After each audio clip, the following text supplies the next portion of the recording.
Ce vendredi 17 mars est un jour à marquer d'une pierre blanche pour Dacia Maroc. Et pour cause, la filiale de Renault Group a annoncé l'affectation du Jogger, le premier véhicule hybride Dacia, à l'usine de Tanger, et ce à partir du deuxième trimestre 2024.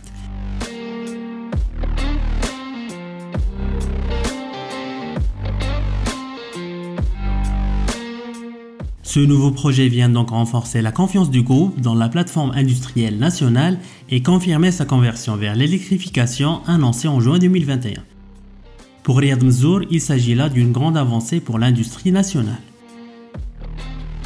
اليوم حطينا الانطلاقة مع مجموعة رونو لتصنيع سيارة جوجر اللي هي أولاً أول سيارة في هذا الحجم اللي كتصنع في المنظومة الصناعية المغربية.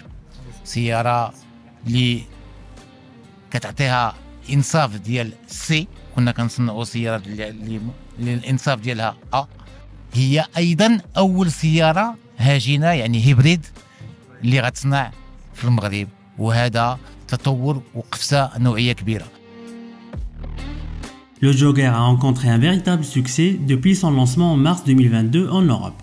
Outre l'hybride, il est disponible en motorisation essence, GPL et diesel. Pour accueillir le Jogger, l'usine de Tanger va intégrer un process propre à la technologie hybride avec une capacité de production allant jusqu'à 120 000 véhicules par an. Cette industrialisation s'accompagnera d'un projet de robotisation adapté et soutenu par une trentaine de robots dans les départements tôlerie et montage.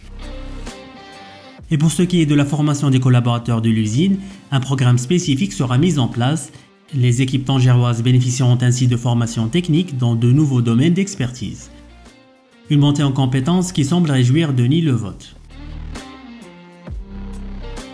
D'abord, c'est une joie. Le Maroc est un pays extrêmement important pour Dacia. Vous le savez, on est présent à la Somaka depuis bientôt 60 ans maintenant. Tanger n'arrête pas de se développer. J'ai eu l'occasion de visiter les deux usines cette semaine. On a atteint un très grand niveau de maturité industrielle en termes de qualité, en termes de maîtrise des coûts. Et c'est tout naturellement que chez Dacia, nous avons décidé en fait d'affecter la production du Jogger à l'usine de Tanger.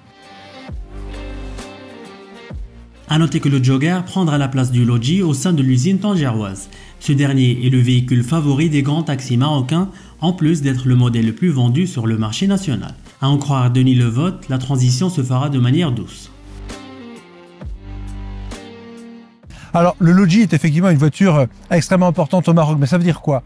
Ça veut dire qu'en fait, il y a un marché pour les voitures abordables de grande dimension, qui sont capables d'accueillir. La voiture derrière nous, le Jogger, a un coffre de quasiment 700 litres, a aussi une version en 7 places. Donc la réponse est oui, à terme, le Jogger va remplacer le Logi, c'est évident. Mais on va le faire intelligemment, on va le faire graduellement. On connaît très très bien le marché des taxis au Maroc, où nous savons l'importance de ce marché pour le pays et évidemment pour tous les conducteurs de taxi qui m'écoutent, bonjour mesdames, bonjour messieurs, et on va apporter la meilleure solution, on va développer la voiture qui va exactement aux besoins des taxis marocains. Pour rappel, l'usine de Tanger est dotée des meilleurs standards mondiaux, en plus d'être le symbole de neutralité carbone sans rejet d'effluents industriels. L'unité n'a cessé d'évoluer et de consolider son statut d'usine 4.0 pour rendre son outil industriel plus technologique et performant. Elle fait partie aujourd'hui des piliers de la stratégie industrielle de Renault Group.